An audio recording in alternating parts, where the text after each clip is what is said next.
All right, welcome everybody to this edition of Queer Prophets Podcast, where we are all about our three pillars: inclusion, community, and growth. And I am beyond excited to talk to my friend and business associate, Diane Haymes, this morning.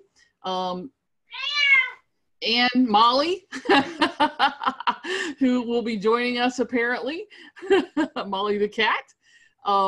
So Diane, when you come back up on the screen, there we go. So tell us just a little bit about yourself and kind of what you do, and we'll go from there. Great. I am excited to be on this podcast, and hopefully I can share some insights that will be helpful to your audience. First of all, I started my career long time ago, and I started in the technology field. So I've been in computers and software, primarily software, since the late 70s. So I had a 40-year career of success being in sales, sales management, most of the time leading sales organizations. I was fortunate enough to be part of taking 2 software companies public, and then 2 other software companies to a point where they were sold. So I enjoyed a lot of success in that industry, but that industry is quite a rat race in a lot of ways. And you know, sales can be a rat race in any industry, but in software and building new software companies is particularly crazy. So the last company I was with began selling off portions of the business. And when my portion got sold off late last year, I looked at the numbers and looked at what I'd saved and did the math and figured out that it was time that I could go out on my own and follow my passion. I've been a passionate photographer for all of my life. Yes, Molly. I've been a passionate photographer all of my life, and I've done it on the side as both pro bono business and some income from it, but primarily just as a pursuit of a passion versus a business. So I decided it was time to take the big step and go 100% full-time into photography. So now I have Diane Haymes Photography, and I do anything from portraits, headshots, and a lot of events, and some real estate too. So quite a varied approach to my photography business. Yeah, you know, it's been amazing. I guess you and I met it's been about a year and a half, 2 years ago now, and you were kind of in that transition period. And what's been amazing to me to watch is how quickly you have started to build your photography business. I mean, you know, it's one of the things that I always talk about in my business and with my clients is, you know, that feeling of being omnipresent, right? Like you're everywhere. And I very quickly have gotten that feeling with you. It's like, wow, you know, she's photographing another event. Wow, she's here. Wow, she's got, you know, so you've done, in my estimation, really well as far as building something pretty quickly. I know you feel differently, but that's part of owning a business. Well, you know, I don't necessarily feel different. It was definitely part of my strategy. My strategy had a couple of components to it. First of all, I knew that if I was going into full-time professional photography, I had to up my game. And so I first invested in a lot of education. I joined Professional Photographers of America.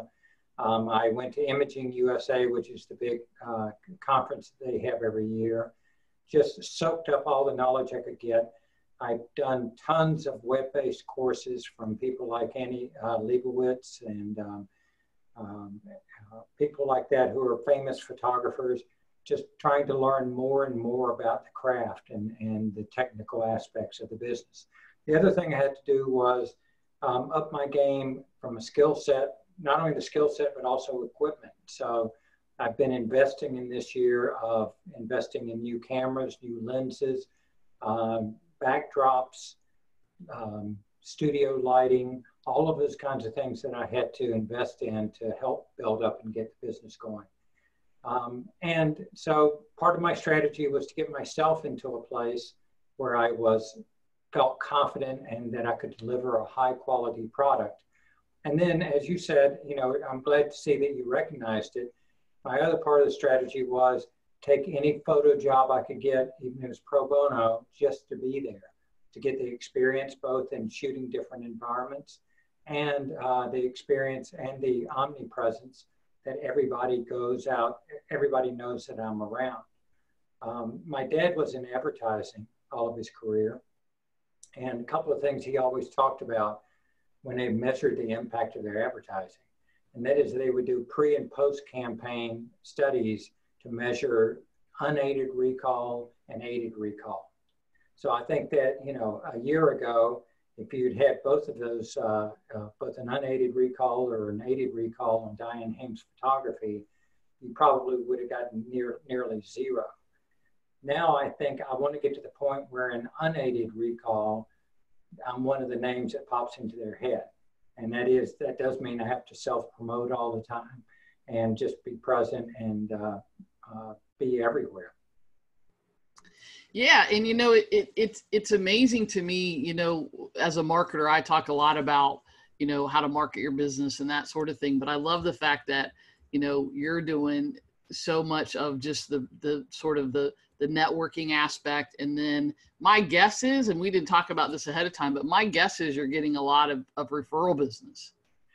I am. The referrals are starting to come in more and more. You know, photography is an interesting business.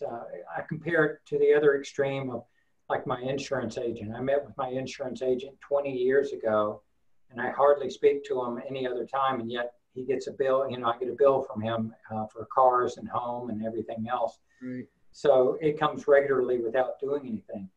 People pop into a need for a photographer at odd times, you know, a wedding or something like that, and I don't do weddings. But it's not something they use regularly. Right.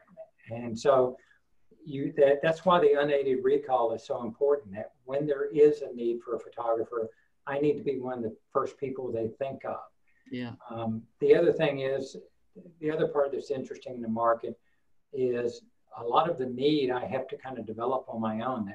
That if I looked at the audience of your participants here, I'll bet that over half of them haven't had a headshot in a year, 2 years, 3 years, a professional headshot. Right. And that is so much of the image of your business and image of yourself, how you present yourself on LinkedIn and everything else. It's not an expensive thing, but I have to talk people into spending money on themselves and doing portraits or headshots. Well, you know, you and I, this is interesting because you and I talked about this not too long ago.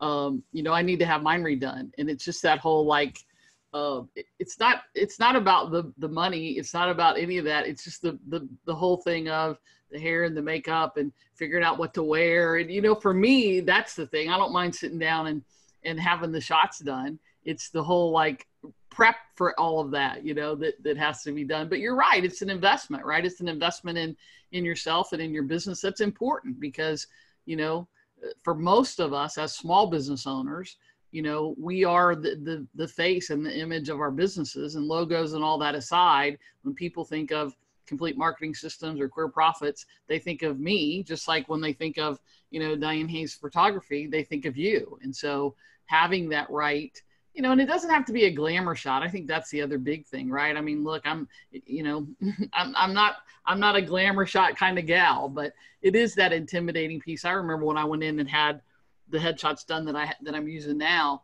you know, we looked at, you know, the cool thing for me is that the technology is there, that we went and looked at them right away, right? Instead of having to wait.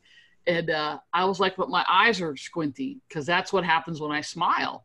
And the gal said to me, Diane, that's your natural smile. And I'm like, yeah, but everybody tells me you can't see my eyes. And they're like, but it's you. And that's what we're trying to capture, right? So we all have these things in our heads about how we're supposed to be and what we're supposed to look like or whatever. And I think a good, you know, photographer from a headshot perspective just captures that essence of you. And I've seen a lot of the stuff that you've been doing, that you've been posting. And I think that you do that. You have a real gift for just capturing the essence of who somebody is. Well, thank you. I try to do that. In fact, you reminded me, I did a headshot recently, and this girl just had the biggest smile, biggest grin on her face all the time, just you know, perpetual smile, but her eyes were hidden. So you know, as we shot the headshots, I got her to do a few headshots where she wasn't doing the big smile and I could see her eyes. And as we reviewed them and as I looked at them, it's like, no, who she is smiling.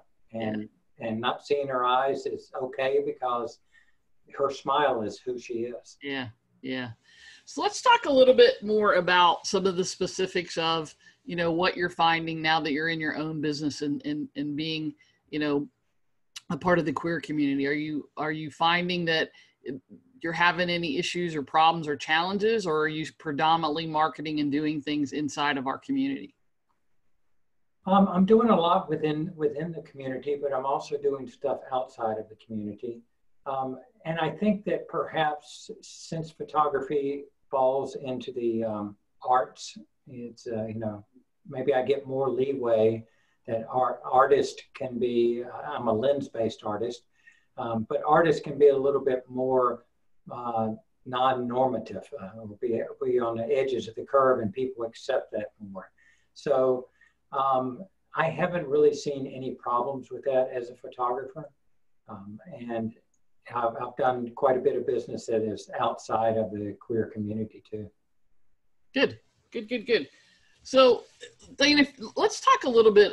You know, you and I had a little conversation on Facebook the other day about the whole gender, you know, gender normities and gender issues. Can we go there for a minute? Oh, absolutely.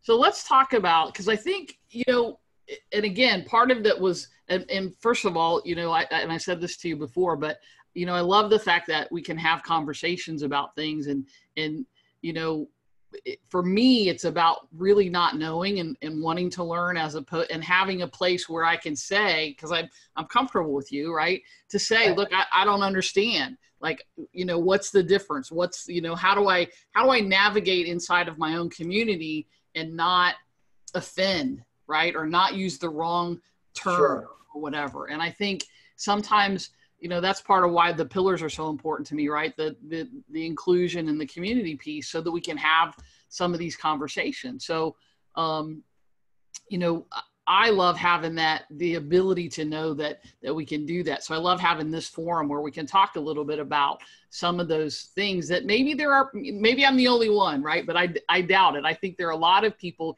even inside of our community, that don't really understand the whole non-binary gender issue. So talk about some of that just a little bit.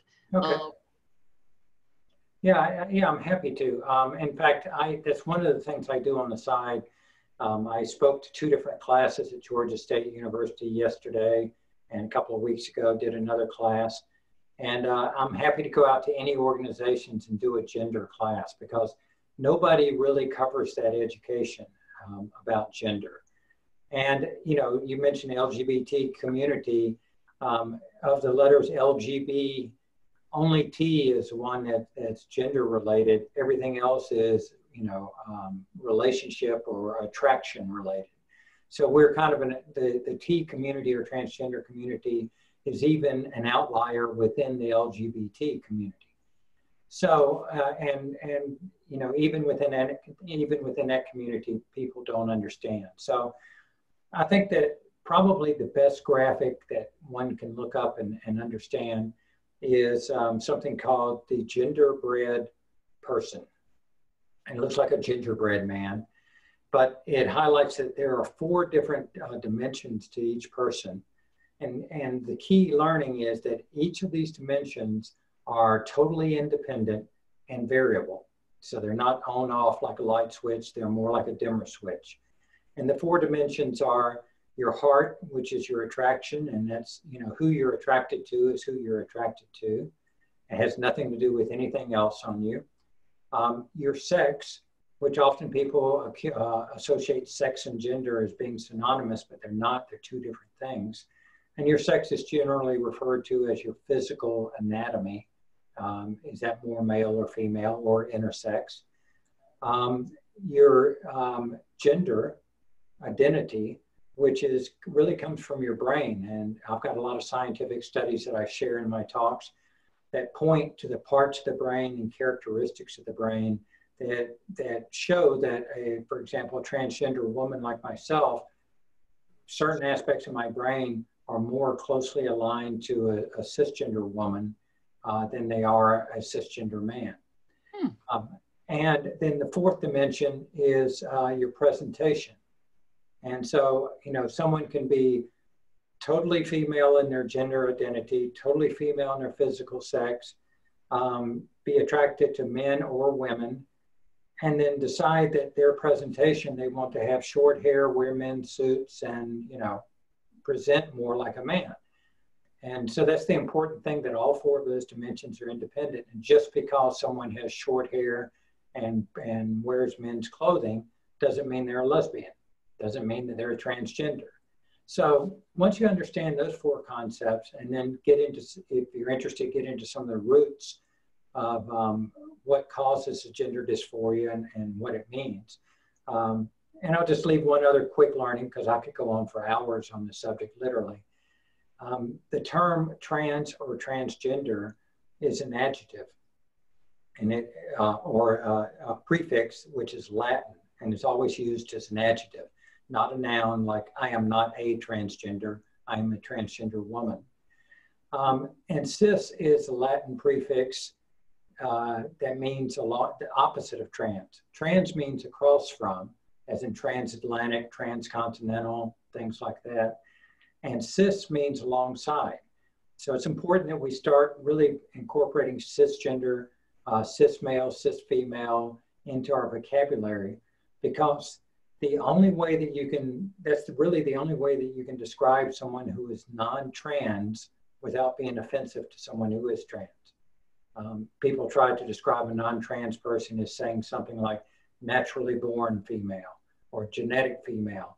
And all of those things are just, not appropriate, but cis is very appropriate. So it's something that I hope we continue to see more and more in our terminology.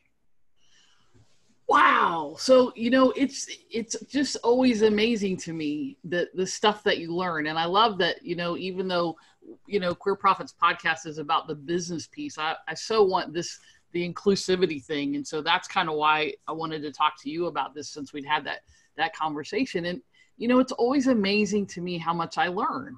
The whole, and, we started the conversation that we had the other day because it was the cis versus and the whole gender thing. And so I want to expand just a little bit on the thing that you said, because one of the things that I have a little about, the geek part of me is pretty big, but the whole brain thing, I have a real interest in that. I met a guy by the name of Dr. Daniel Haymes years ago, who does a lot of brain scans and that kind of thing. And so the thing that you just said about you being a transgender woman, that your brain, if you were to scan it, actually looks more like my brain than it would as a cis woman, right? I mean, I happen to be lesbian. I don't know if that makes a difference in the brain scans or not, but then the male brain. So talk a little bit more about, that's fascinating to me. So I will point you to a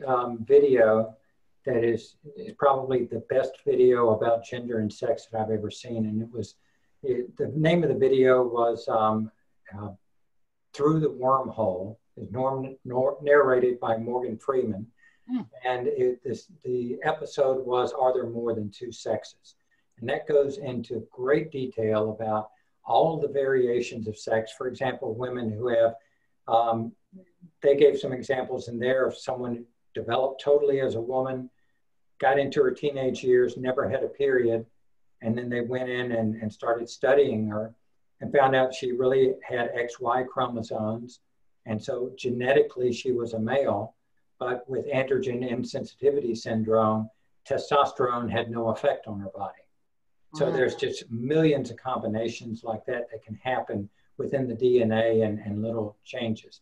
But specifically on the brain, one of the most primal parts of the brain is the hippocampus region. That's where emotion comes from. And there's a great study I've got pictures from where they did frozen cross sections of those of the hippocampus region, in a particular region there that varies widely between men and women. The men's section is much larger, and you can just see in the pictures the size and shape are quite different between a cis man and a cis woman. But when you look at a transgender woman, it was almost identical to or very close to the cis woman in the size and the shape. It looked much more like that than it did the cis man. The other area, that study is tough to do because you have to be dead and the frozen cross-section of your brain. We prefer not to go there right now. Yeah, so it's harder to study that, but the study that they can do is to scan looking for gray matter versus white matter. And if you think of a brain, there's not a female brain or a male brain. We're all combinations of things. But men's brains, the male brain typically has more gray matter. And you think of gray matter as being like computing power or disk storage or something like that. White matter is networking, neural networks. And women tend to have more white matter. So when they study this, you know, overall men have more gray matter, women have more white matter. When they looked at trans men, trans masculine, they had more gray matter than cis women. They were, you know, much more towards the masculine brain. When they looked at trans women, interestingly enough, they tended to be somewhere in the middle, more white matter than men, more gray matter than women.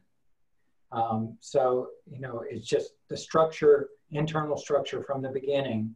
The key learning is that if you're trans, if you're transgender or gender non-conforming or non-binary, it is rooted in your brain.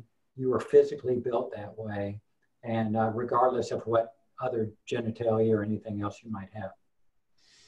Wow, this is really interesting. You know, one of the reasons I love doing this is because, you know, so things come up and when we talk about things that I had no idea we were going to talk about when we sit down. But I love this whole conversation because, you know, when you think about whether you call it controversy or the hate or whatever there is out there and people saying, well, you weren't born this way and God didn't make you this way and all of that. It's interesting that based on this conversation, that's actually not true. That, you know, you came out of the scooper this way. Well, and that's exactly right. And you know, it just infuriates me when somebody says you are either XX or XY, and that is totally incorrect. There are actually 6 different sets of chromosomes. You could be, for example, 1 in 1,000 are XYY. And there are 6 different combinations that could be there, including just X, XXY. And so it's not just one or the other. It's different combinations all the way down to the chromosome level. And, you know, just when people say you're born one way or the other, I would point them to a case study of a small village in Dominica, where girls are born, you know, they develop as girls, they're girls in appearance and everything about them, and they're raised as girls. And then some of the girls at age 12, when they reach puberty, all of a sudden sprout penises and become boys. And it's because in their DNA, in their chromosomes, there's a little glitch, and testosterone needs a couple of activators in order for it to work. And those activators don't become present in this group of DNA, closely related DNA people. It does not become activated until they reach puberty, and then it sends a signal, starts getting that chemical added to the testosterone, and boom, they become boys. Wow. Yeah, they're known as and I don't speak Spanish, so I know I'm mispronouncing it, but the huevadoches, which means penis at 12. Huh. Wow. Wow. So let me ask you this from a correct perspective. Yes. Because I was actually told years ago when I was writing something and I used the word, and I think this goes back to the verb and the noun thing, right? That transgendered is not the proper term. So I always use transgender, but you're using trans as a short. So I'm just, for my own clarification, and I think other people, it's acceptable if I use the term transgender or trans interchangeably? Exactly. Both of those are fine. Transgendered indicates that something happened to you. You know, you were bit by a spider or struck by lightning and boom, you were transgendered. but you were born this way, so there was no physical act that caused you to be transgender. So that's why, again, if you use it always as an adjective, so if you can't substitute another adjective instead of trans or transgender and have the sentence make sense, then you're using it incorrectly. So I can say Diane is a transgender woman, or Diane is a blonde woman, or Diane is a tall woman. And so I've substituted other words for trans, and it still makes sense. Cool. Very good. That's a great. So I'm going to ask you a question out of curiosity, because one of the things that's happening kind of right now that I'm struggling with is this whole idea of trans athletes.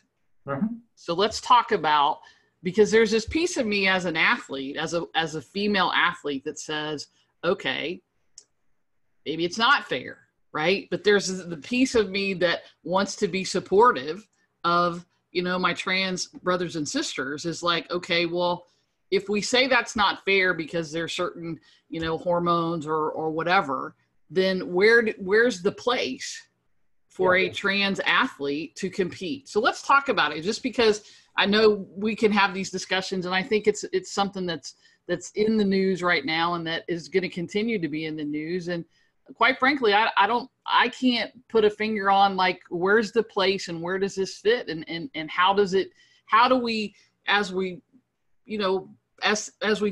progress as a society, how do we come to terms and deal with this in a way that's fair for everyone? So one of the first trans people, maybe the first trans person I ever heard of or ever knew about was Dr. Renee Richards. Yep. And she was a trans woman who fought for the right to play on the women's tennis tour, and she won. She won the right to play, but you know what? She didn't win any tournaments. Right. So there wasn't a real advantage. And there are many sports where trans athletes have been accepted for years and years and years. And yet I don't know that a trans athlete holds any record or, has shown any superior performance. So the first myth is that testosterone is an advantage. And in that video I talked about, Through the Wormhole, they interview the person for the International Olympic Committee who is responsible for, checking those kinds of things. And, the recent athlete has been in the news where she produces more testosterone than is allowed by the Olympic Committee. And they see that as an advantage. But if she doesn't have those other ingredients that activate the testosterone, then testosterone itself is not a measure of performance. And one of the things this gentleman says in the story is that they measure the athlete's testosterone levels, and there is no correlation between testosterone and success, performance.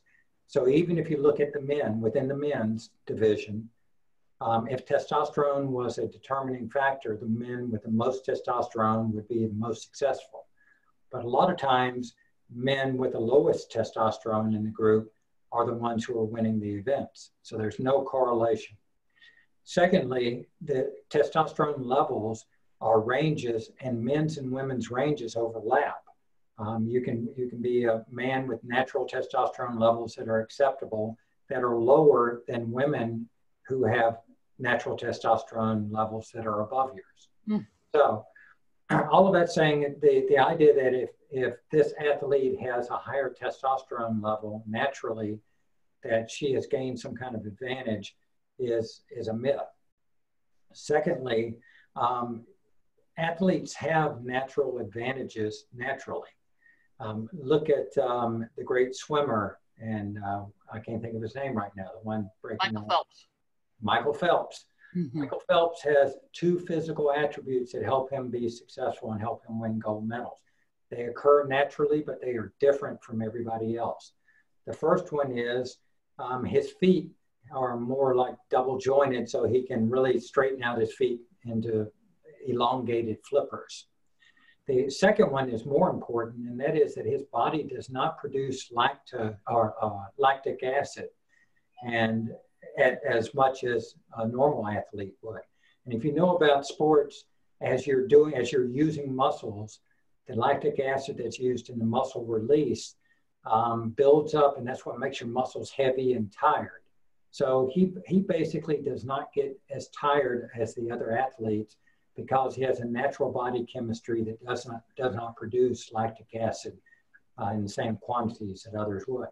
So the point is, there are physical attributes that even within, you know, an undisputed area that Michael Phelps is a male athlete, he has physical advantages over others.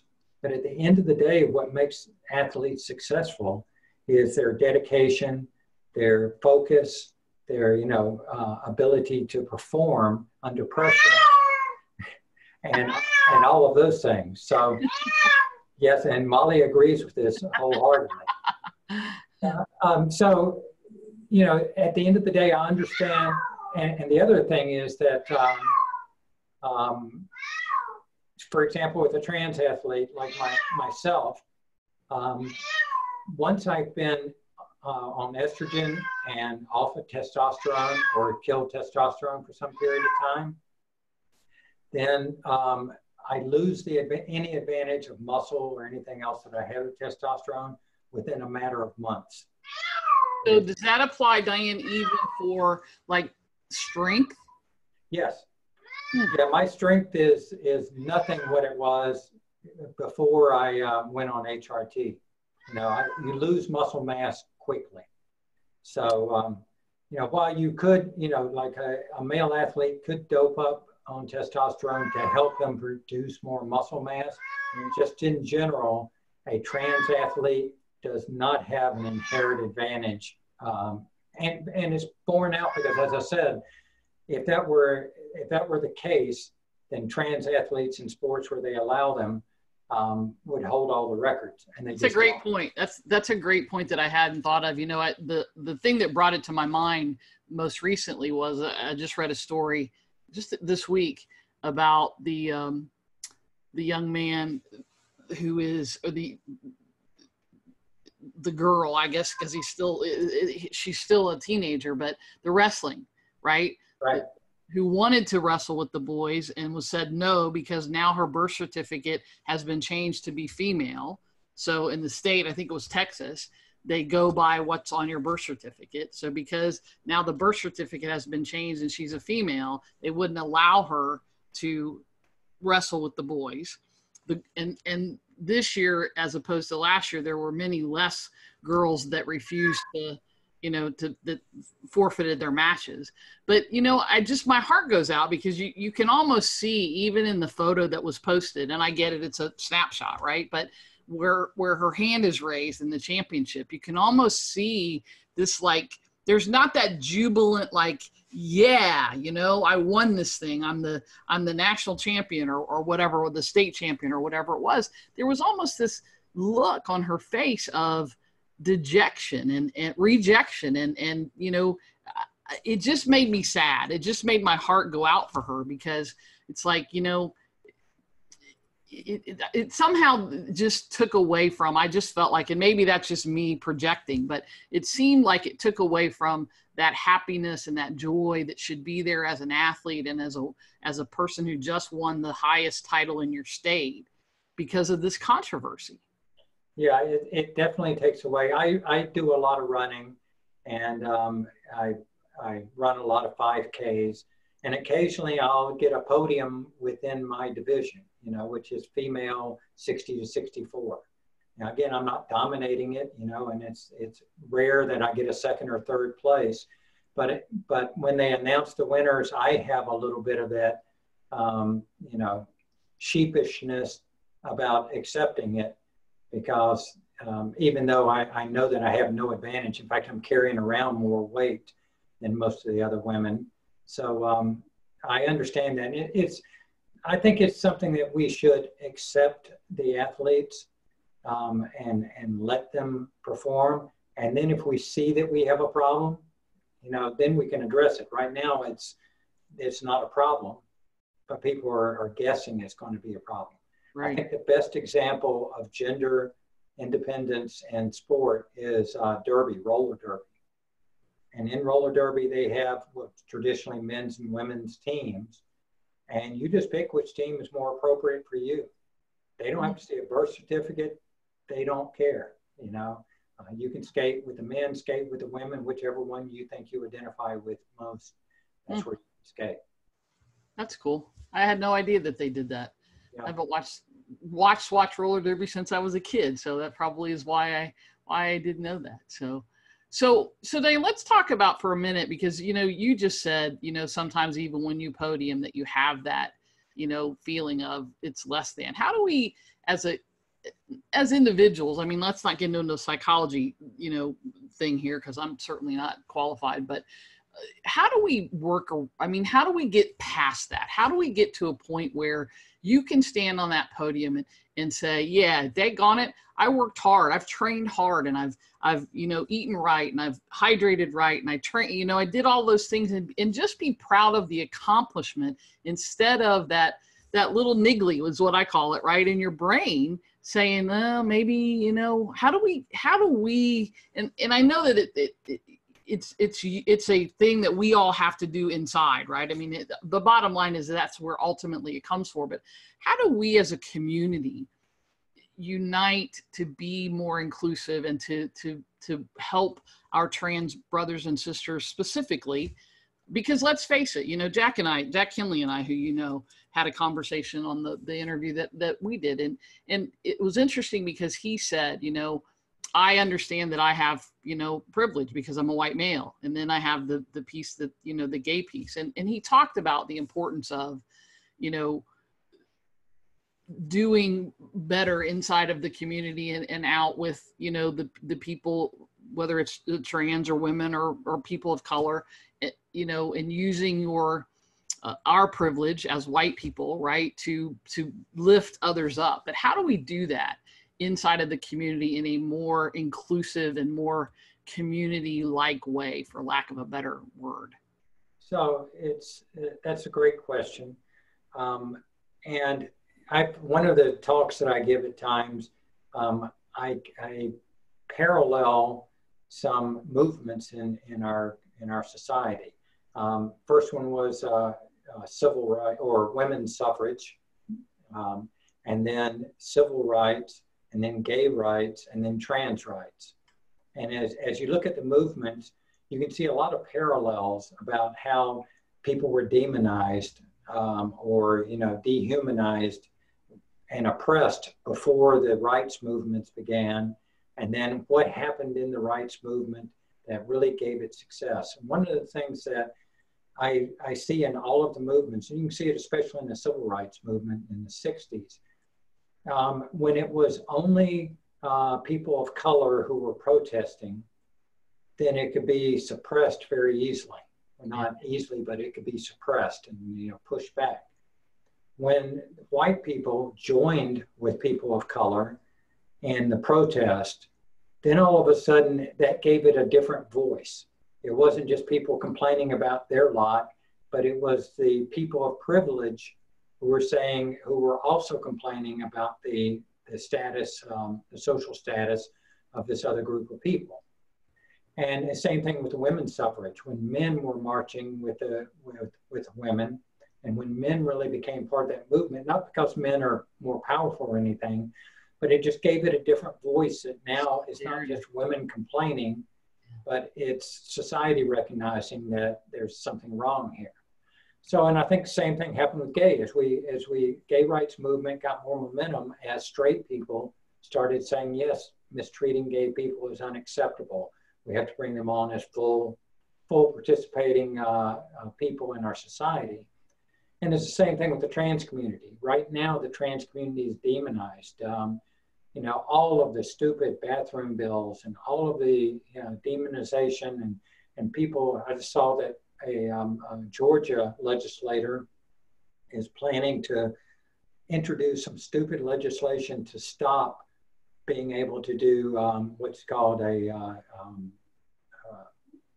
puberty blocking, which when young kids are recognized they're trans, they block puberty so that they don't have to go through undoing the wrong puberty as I've had to do.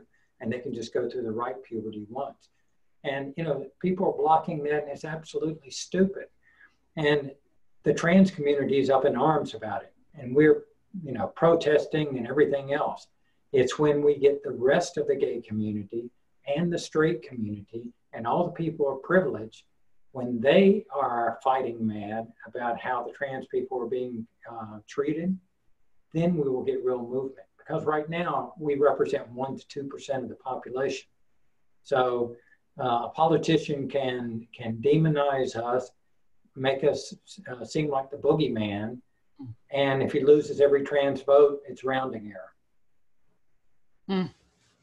Yeah, you know, it's interesting because I look at even like the gay rights movements, and I think that, as you put it, the L and the G anyway, which when I was coming up, we were all just gay, right? And now we have to have all these distinctions. But, you know, I don't think the gay rights movement would be where it is today if it weren't for our trans brothers and sisters. I mean, in a lot of ways, especially during the AIDS crisis, right? I mean, the transgender people were on the sort of the leading edge. And so, you know, it's interesting to me. And one of the things that I talk a lot about is, you know, we go to, and you and I have been to some of these, right? We go networking somewhere, and, you know, all the men are over here and the women are over here, and, you know, the transgender folks are in, and it's like, gosh, it's just, and Gabrielle and I have talked about this. How do we, and Jack and I talked about it. How do we pull that in? You know, how do we make those groups like disperse and you know, because I love having conversations. You know, many times when we're at someplace, I'll seek you out, you know, because I love having these conversations and talking about how do we overcome these things, and how do we become more inclusive inside of our own community. And I think once we do that, then some of these issues we band together on is way easier to overcome, right? I mean, the fact that this bill is stupid and we all recognize that, you know, it's probably going to be a long time before some straight person says, yeah, because I think they don't understand. Right. I mean, and that's what I'm trying to do as I, you know, am speaking here and speaking to college classes and other organizations. It's education. Yeah. And so it's just educate. And as I educate you, then you need to go talk to other people and spread the word. Because there is a total lack of education on the subject. And, you know, I think there's a difference too between, I don't have to understand, because quite frankly, I've said this for years. I know what my struggle was. I can't imagine what your struggle was. I can't, you know, when Caitlyn Jenner, you know, came out and all of that, I said, I can't imagine what that must have been like to go through your life as Bruce, feeling like a Caitlyn. Like, I know what my struggle was just being a lesbian, right? I can't imagine feeling like all of this was wrong. I mean, so educating, you don't have to understand, I think is my message. You don't have to understand it to have empathy and to have acceptance. And I think that's it, right? People are like, well, I don't understand it. Well, you don't have to understand to accept it. It is what it is. Correct. I couldn't agree with you more that people, you know, there's one of the things that happens is when in our brains, one of the ways that our brains work is that we fill in gaps with just information. Our brain we do not like to have missing information. So if there's missing information, we will fill in erroneous information if it's available or whatever information is available to avoid having unknowns. We don't like unknowns. Mm-hmm. So if people don't understand trans people, then they fill in the gap with whatever they've heard on the street or something else and just build this model that is completely erroneous, but it's better than having a gap. Mm. And so what we got to do is fill in that gap with real live factual information. Wow, that's a great point. I hadn't thought of it that way. You know, and I think the other thing too is, you know, we don't have to agree with everything. I mean, one of my best friends and, you know, her husband, who I love dearly, who would do anything in the world for me. He and I have very different views politically, you know, about, you know, single parenting, about all sorts of things. But the bottom line is I love him and he loves me. And at the end of the day, that's what's important, right? It's not about that we have to agree. It's that, you know, we can accept each other and love each other without agreeing on every single thing. And just because we disagree doesn't mean there's hate there. And I think we've gotten to the point where, oh, well, you know, you're homophobic or you're a racist or you're, you know, whatever, you're transphobic. If there is that piece of, okay, you know, live your life. I love you, but I disagree with you. I mean, I think that's okay too. I think so. I think that dialogue has disappeared from our society, and you know, just being able to have conversations like this one. So Yeah. I think it's important. Yeah, me too. Yeah, you know, we're more connected with social media and all those things, and yet we're more disconnected with real conversations like this than I think we've ever been. So, well, this has been amazing.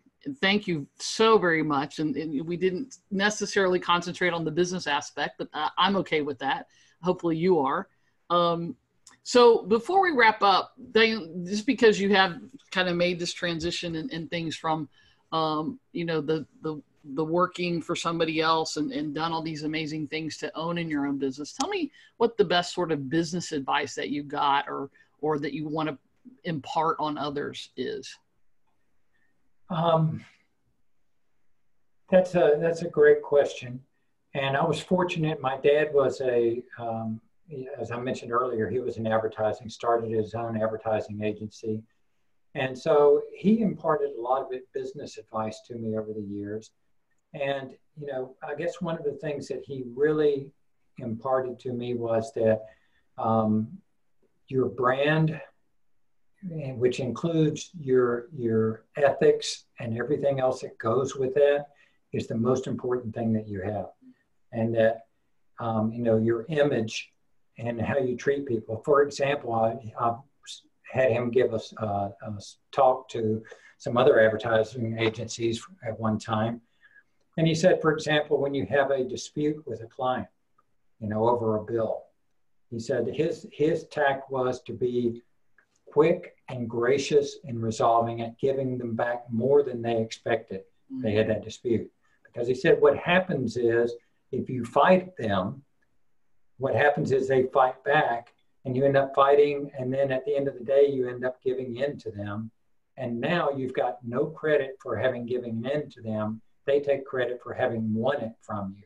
Right. I mean, so being gracious in how you deal with people and just having that that image of someone that is, you know, easy to do business with.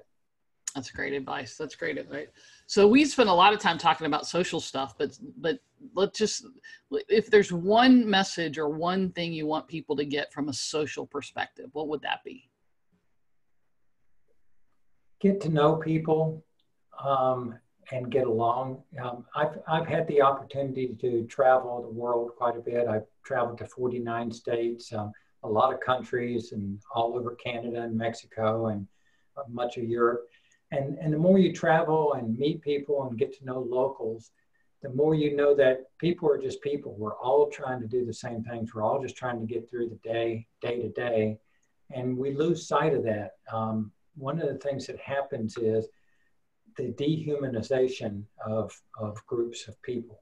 So, you know, whether we're talking about the border and the Mexicans, the immigrants, the whatever it might be, when you start putting a label like that, you start dehumanizing, and then it's a lot easier to mistreat something or someone who's not human. So let's have the human aspect. Understand that people are just trying to get by. People are trying to do the best they can in the world. And when you really sit down and understand other people's problems, I think socially you're more accepting and have more empathy. One of the things that was a very positive aspect of my transition was that prior to my transition, I would say that most of my friends, most of my associates were within a bubble, and let's just say white upper middle class. You know, everybody had a job, everybody had health insurance, everybody had a home, everybody had food on their table and things like that. As I transitioned and moved into a new circle of friends, I all of a sudden had friends who had no health insurance, who were not going to the doctor when they had a flu because they couldn't afford it. And, you know, housing situations, job situations. And I just all of a sudden had a whole new empathy because I knew these people personally that were going through these kinds of struggles. And it helped change my social consciousness and political consciousness to say we need to do more to fix these problems because I see the hurt and the pain. Yeah, I think that's amazing. Yeah, looking at, you know, somebody else's plight is that's different from your own is always amazing. Let's just give people, you know, people have photography needs, whether it's headshots or, you know, event photography or whatever. Just give out your contact information so that people know how to get in touch with you if they have a need for that, or if they want to, you know, have you come and speak to them about, you know, some of these issues that we've talked about. Yeah, the best way is to go to my website. There's a contact section on the website, and the website is Diane Haymes, and that's DianeHay, M as in Mary, ES, photo.com. So it's DianeHamesPhoto.com. And from there, you'll be able to get contact information, see some of the work that I've done. And I'd love to help people with photo projects, and I'd love to come speak to organizations about a whole gender education. Yeah, you know, the whole brain thing, you and I may have some more conversations. I may invite you back on to do something, you know, specific to that. But the whole brain thing is, to me, is just intriguing and amazing and something I want to know more about. So I'm definitely gonna go check out the video that you mentioned. Any parting last words that you want to leave people with? I guess the parting last words are be bold. You know, don't be scared to do something. Don't be scared to go off on your own. Again, I go back to my dad. When he decided he wanted to do something, he just did it. He started the advertising agency. He decided he wanted to race sports cars. He did that very successfully. He decided he wanted to sail, became a very accomplished sailor.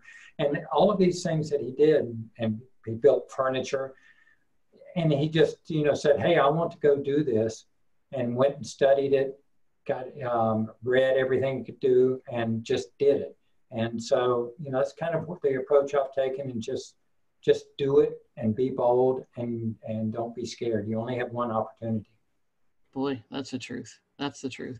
Well, Diane, I am ecstatic, one, that you said yes, and to this interview, and two, that we went to some places that probably neither one of us thought we might go to, but I think this was amazing. I hope people listen to this interview multiple times, because I think that there's so much that we talked about in the 45 minutes or so that we were together that can be taken and that people can really run with and make a difference, not only inside of our community, but I think inside of the world. And I think as business people, it puts us in sort of a leadership role. And I think as business leaders, it's our responsibility to come together and to make a difference in not only in our community, but in the world at large. And I think we can do that in a lot of different ways, you know, for our LGBTQ youth, certainly for our trans brothers and sisters, for our brothers and sisters of color and of other, you know, ethnicities and that kind of thing. I think there's so much to do inside of our community. And I think as business leaders,